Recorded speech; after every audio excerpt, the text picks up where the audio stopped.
176।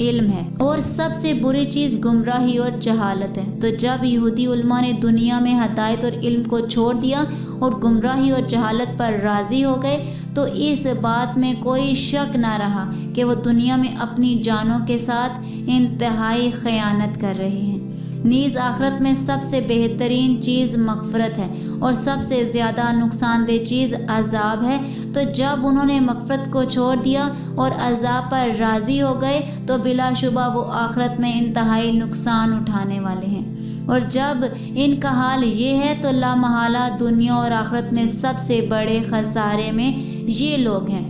اس آیت میں یہودی علماء کے بارے میں فرمایا گیا ہے کہ انہوں نے مغفرت کے بدلے عذاب خرید لیا کیونکہ وہ حق بات کو جانتے تھے اور انہیں یہ بھی علم تھا کہ سید المرسلین صلی اللہ علیہ وآلہ وسلم کے اوصاف ظاہر کرنے میں ان کے بارے میں شبہات زائل کرنے میں عظیم ثواب ہے اور تاجدار رسالت صلی اللہ علیہ وآلہ وسلم کی عظمت اور شان چھپانے میں اور ان سے متعلق لوگوں کے دلوں میں شبہات ڈالنے کی صورت میں بڑا عذاب ہے۔ اس کے باوجود جب انہوں نے حق کو چھپایا تو لا محالہ انہوں نے مغفرت کے بدلے عذاب خرید لیا۔ آیت نمبر 176۔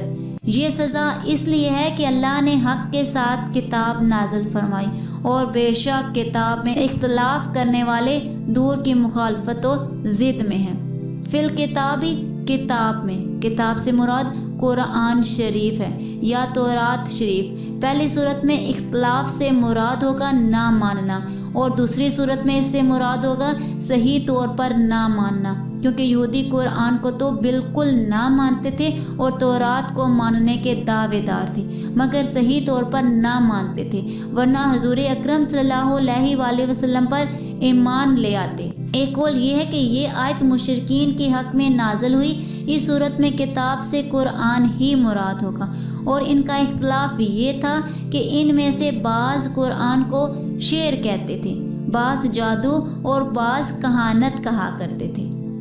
آیت نمبر 177۔ اصل نیکی یہ نہیں کہ تم اپنے منہ مشرق یا مغرب کی طرف کر لو، بلکہ اصل نیک وہ ہے جو اللہ اور قیامت اور فرشتوں اور کتاب اور پیغمبروں پر ایمان لائے اور اللہ کی محبت میں عزیز مال رشتہ داروں، یتیموں اور مسکینوں اور مسافروں اور سائلوں کو اور غلام لونڈیوں کی گردنیں آزاد کرانے میں خرچ کرے اور نماز قائم رکھے اور زکوٰۃ دے، اور وہ لوگ جو عہد کر کے اپنا عہد پورا کرنے والے ہیں اور مصیبت اور سختی میں جہاد کے وقت صبر کرنے والے ہیں، یہی لوگ سچے ہیں اور یہی پرہیزگار ہیں۔ لیس البر ان تولوا وجوہکم قبل المشرق والمغرب۔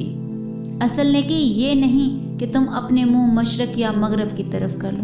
مفسرین نے اس آیت کا شان نزول بیان کرنے کے بعد فرمایا ہے کہ یہ خطاب اہل کتاب اور مومنین سب کو ہے، اور معنی یہ ہے کہ صرف قبلے کی طرف منہ کر لینا اصل نیکی نہیں جب تک عقائد درست نہ ہوں اور دل اخلاص کے ساتھ رب قبلہ کی طرف متوجہ نہ ہو۔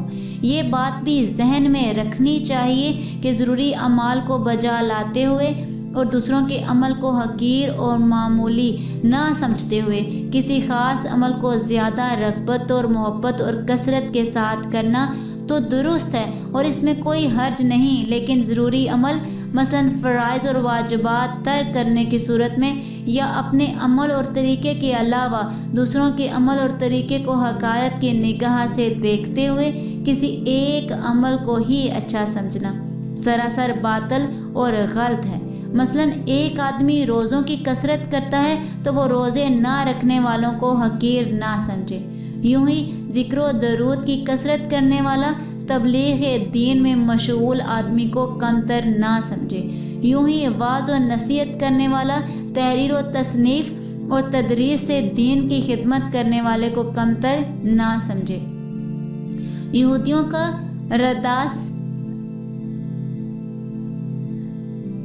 کا رد اسی وجہ سے کیا گیا کہ ایمان صحیح اور اعمال صالحہ کی طرف تو آتے نہ تھے۔ رشوت، حرام خوری، سود، فیصلہ کرنے میں ناانصافی، بغض اور کینہ اور دیگر گناہوں میں تو دلیر تھے اور قبلہ کے مسائل میں حق بات معلوم ہونے کے باوجود بلا وجہ جھگڑتے تھے اور ایک خاص قبلے والا ہونے کو کافی سمجھتے تھے۔ آیت سے معلوم ہوا کہ اعمال سے ایمان مقدم ہے، پہلے ایمان لاؤ پھر نیک عمل کرو، کیونکہ جڑ شاخوں سے پہلے ہوتی ہے۔ ایمان جڑ ہے اور اعمال شاخیں۔ ایمان میں سب سے اول اللہ پر ایمان لانا ہے، معنی آمانا جو ایمان لائے۔ آیت کے اس حصے سے لے کر آخر تک نیکی کے 6 اہم طریقے ارشاد فرمائے گئے ہیں۔ نمبر 1 ایمان لانا، نمبر 2 اللہ کی محبت میں مستحق افراد کو اپنا پسندیدہ مال دینا، نمبر 3 نماز قائم کرنا، نمبر 4 زکوٰۃ دینا، نمبر 5 عہد پورا کرنا، نمبر 6 مصیبت سختی اور جہاد میں صبر کرنا۔ اور ان کی تفصیل کچھ اس طرح سے ہے۔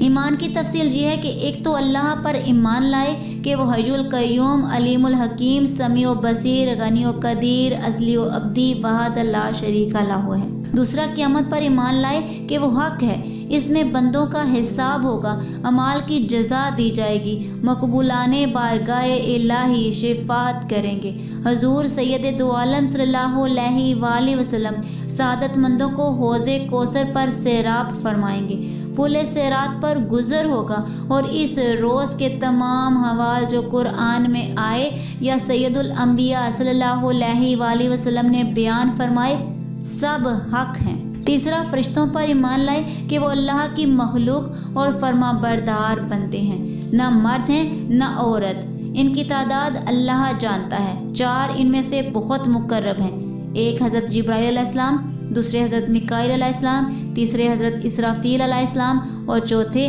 حضرت عزرائیل علیہ السلام۔ چوتھا کتب الہیہ پر ایمان لانا کہ جو کتاب اللہ نے نازل فرمائی حق ہے۔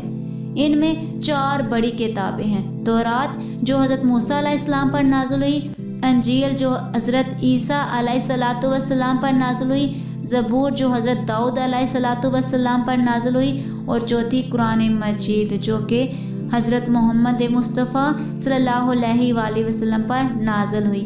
اور اس کے علاوہ حضرت شیس، حضرت ادریس، حضرت آدم اور حضرت ابراہیم علیہ السلام پر بہت سے سیغے نازل ہوئے۔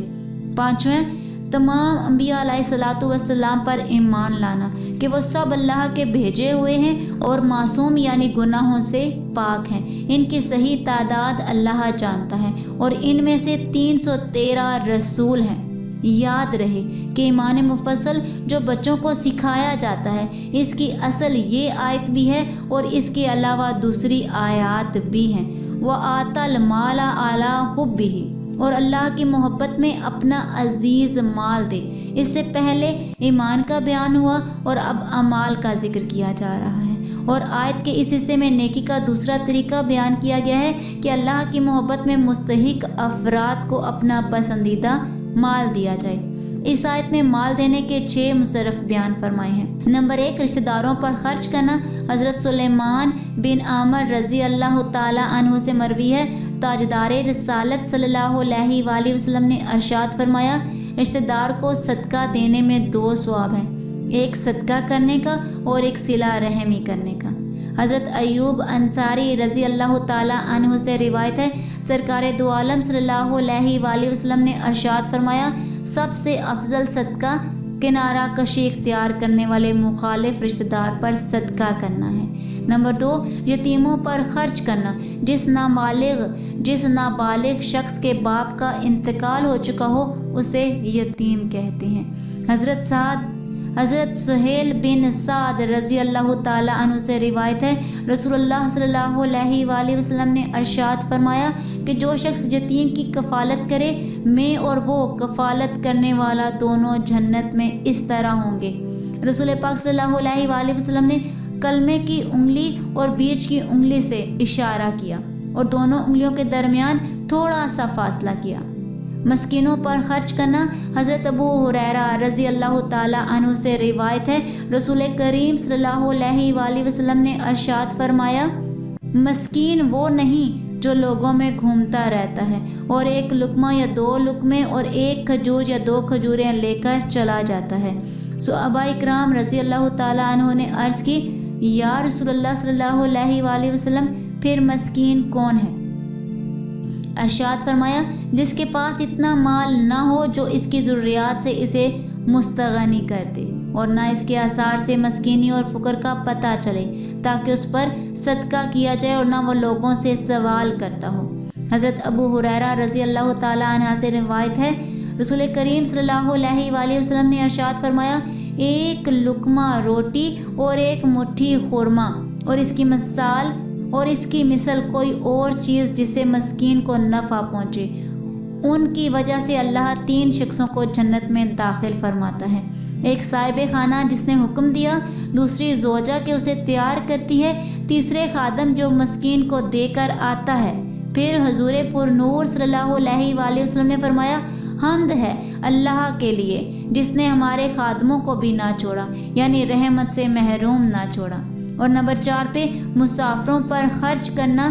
حضرت ابو ہریرہ رضی اللہ تعالیٰ عنہ سے روایت ہے حضور انور صلی اللہ علیہ وآلہ وسلم نے فرمایا مومن کو اس کے عمل اور نیکیوں سے مرنے کے بعد بھی یہ چیزیں پہنچتی رہتی ہیں، علم جس کی اس نے تعلیم دی اور ارشاد کی، نیک اولاد جسے چھوڑ کر مرا ہے، یا مصحف جسے میراث میں چھوڑا، یا مسجد بنائی، یا مسافر کے لیے مکان بنا دیا، نہر جاری کر دی، یا اپنی صحت اور زندگی میں اپنے مال میں سے صدقہ نکال دیا جو اس کے مرنے کے بعد اس کو ملے گا۔ نمبر 5 سائلوں کو دینا۔ یاد رہے کہ صرف اس سائل کو اپنا مال دے سکتے ہیں جسے سوال کرنا شرعی طور پر جائز ہو، جیسے مسکین، جہاد اور علم دین حاصل کرنے میں مشغول افراد وغیرہ، اور جسے سوال کرنا جائز نہیں اس کے سوال پر اسے دینا بھی ناجائز ہے اور دینے والا گناہ گار ہوگا۔ البتہ بعض لوگوں کو سوال کرنا جائز نہیں ہوتا لیکن ضرورت مند ہوتے ہیں، انہیں بغیر مانگے دینا جائز ہے، جیسے فقیر صد الشریعہ مفتی امجد علی رحمۃ اللہ علیہ فرماتے ہیں آج کل ایک عام بلا یہ پھیلی ہوئی ہے کہ اچھے خاصے تندرست چاہیں تو کمار کر اوروں کو کھلائیں مگر انہوں نے اپنے وجود کو بیکار بنا کر رکھا ہوا ہے۔ کون محنت کرے اور مصیبت جھیلے، بے مشقت جو مل جائے تو تکلیف کیوں برداشت کرے۔ ناجائز طور پر سوال کرتے اور بھیک مانگ کر پیٹ بھرتے ہیں، اور بہت سے ایسے ہیں کہ مزدوری چھوٹی موٹی تجارت کو ننگو آر خیال کرتے اور بھیک مانگنا کہ حقیقتاً ایسوں کے لیے بےعزتی اور بے غیرتی ہے، مایا عزت جانتے ہیں، اور بہت ساروں نے تو بھیک مانگنا اپنا پیشہ ہی بنا رکھا ہے۔ گھر میں ہزاروں روپے ہیں، سود کا لین دین کرتے ہیں، زراعت وغیرہ بھی کرتے ہیں مگر بھیک مانگنا نہیں چھوڑتے۔ ان سے کہا جاتا ہے تو جواب دیتے ہیں کہ یہ ہمارا پیشہ ہے۔ واہ صاحب واہ، کیا ہم اپنا پیشہ چھوڑ دیں؟ حالانکہ ایسوں کو سوال حرام ہے اور جسے ان کی حالت معلوم ہو اسے جائز نہیں کہ ان کو دے۔ نمبر 6 گردنیں چھڑانے میں خرچ کرنا۔ گردنیں چھڑانے سے غلاموں اور لونڈیوں کو آزاد کرنا مراد ہے۔ حضرت ابو ہریرہ رضی اللہ تعالیٰ عنہ بیان کرتے ہیں کہ حضور اقدس صلی اللہ علیہ وآلہ وسلم نے ارشاد فرمایا جو مسلمان مرد کسی مسلمان مرد کو آزاد کرے گا، اللہ غلام کے ہر عضو کے بدلے میں آزاد کرنے والے کے ہر عضو کو جہنم سے نجات دے گا۔ حضرت سید بن مرجانہ رضی اللہ تعالیٰ عنہ کہتے ہیں جب میں نے حضرت ابو ہریرہ رضی اللہ تعالیٰ عنہ سے یہ حدیث سنی اور میں نے جا کر اس کا ذکر حضرت علی بن حسین رضی اللہ تعالیٰ عنہ سے کیا تو انہوں نے اپنے ایک ایسے غلام کو آزاد کر دیا جس کی حضرت عبداللہ بن جعفر رضی اللہ عنہ 10,000 درم یا 1,000 دینار قیمت دے رہے تھے۔ یہاں اس بات کا خیال رکھنا ضروری ہے کہ اگر صدقات واجبہ ہوں تو اس کے دیگر حکام کا بھی خیال رکھنا ضروری ہے۔ اللہ کی راہ میں رضائے الہی کی خاطر پیارا مال دینا چاہیے، نیز زندگی اور تندرستی میں دے جب خود اسے بھی مال کی ضرورت ہو، کیونکہ اس وقت مال زیادہ پیارا ہوتا ہے۔ اللہ اپنے نیک بندوں کا وصف بیان کرتے ہوئے ایک اور مقام پر ارشاد فرماتا ہے جو کہ سورہ دہر کی آیت نمبر 8 اور 9 میں ہے، اور وہ اللہ کی محبت میں مسکین اور یتیم اور قیدی کو کھانا کھلاتے ہیں اور کہتے ہیں کہ ہم تمہیں خاص اللہ کی رضا کے لیے کھانا کھلاتے ہیں، ہم تم سے کوئی بدلہ یا شکریہ نہیں چاہتے۔ اور ارشاد فرماتا ہے جو کہ سورہ آل عمران کی آیت نمبر 92 میں ہے، تم ہرگز بھلائی کو نہیں پا سکو گے جب تک راہ خدا میں اپنی پیاری چیز خرچ نہ کرو۔ حضرت ابو ہریرہ رضی اللہ تعالی عنہ فرماتے ہیں، ایک آدمی نبی کریم صلی اللہ علیہ وآلہ وسلم کی بارگاہ میں حاضر ہو کر عرض گزار ہوا کہ یا رسول اللہ صلی اللہ علیہ وآلہ وسلم، کون سا صدقہ ثواب کے لحاظ سے بڑا ہے؟ ارشاد فرمایا، جب کہ تم تندرستی کی حالت میں صدقہ دو اور تمہیں خود مال کی ضرورت ہو اور تنگ دستی کا خوف بھی ہو اور مالداری کا اشتیاق بھی، یہ نہ ہو کہ جان گلے میں آ کر پھنسے اور کہے کہ اتنا فلاں کے لیے، اتنا فلاں کے لیے، حالانکہ اب تو وہ فلاں کا ہو چکا۔ وَآقَمُ الصَّلَاةَ وَآتَى الزَّكَاةَ، اور نماز قائم رکھی اور زکوٰۃ دے۔ آیت کے اس حصے میں نیکی کا تیسرا اور چوتھا طریقہ بیان کیا گیا ہے۔ فرض نمازیں ان کے ارکان اور شرائط کے ساتھ ادا کرے اور اس کے مال میں جو زکوٰۃ واجب ہے اسے ادا کرے۔ وَالْمُوفُونَ بِعَہْدِهِمْ، اور اپنے عہد پورا کرنے والے۔ یہاں نیکی کے پانچویں حصے کا بیان ہے اور اس آیت میں عہد سے سارے جائز وعدے مراد ہیں، خواہ اللہ سے کہے ہوں یا رسول کریم صلی اللہ علیہ وآلہ وسلم سے یا اپنے شیخ سے یا نکاح کے وقت بیوی سے یا کسی اور سے، جیسے حکمرانوں کے وعدے عوام سے، بشرطے کہ جائز وعدے ہوں، ناجائز وعدوں کو پورا کرنے کی ضرورت نہیں۔ وَالصَّابِرِينَ فِي الْبَأْسَاءِ وَالضَّرَّاءِ وَحِینَ الْبَأْسِ، اور مصیبت اور سختی میں اور جہاد کے وقت صبر کرنے والے۔ آیت کے اس حصے میں نیکی کے چھٹے طریقے کا بیان ہے کہ فقر و فاقہ اور بیماری وغیرہ کی مصیبت اور سختی میں اور راہ خدا میں ہونے والی جنگ اور قتال کے وقت صبر کیا جائے۔ یاد رہے کہ اس آیت میں صبر کے چند مقامات بیان ہوئے ہیں، ان کے علاوہ بھی صبر کے بہت سے مقامات ہیں۔ نیز صبر کے فضائل سورہ بقرہ کی آیت نمبر 153 کے تحت گزر چکے ہیں۔ اولئک الذین صدقوا واولئک هم المتقون، یہی لوگ سچے ہیں اور یہی پرہیزگار ہیں، یعنی صحیح عقائد رکھنے والے اور نماز، زکوٰۃ اور صدقات کے عامل، صبر کے عادی، وعدے کے پابند اور نیک اعمال کرنے والے ہی اپنے دعوی ایمان میں کامل طور پر سچے ہیں، جو کفر اور دیگر تمام گناہوں سے بچنے والے ہیں۔ اللہ ہمیں بھی اپنے ایمان کا دعویٰ پرکھنے کی توفیق عطا فرمائے۔ آج کی اس ویڈیو میں اتنا ہی، ملتے ہیں اگلی ویڈیو میں، دعا میں یاد رکھیے گا، تب تک کے لیے اللہ حافظ۔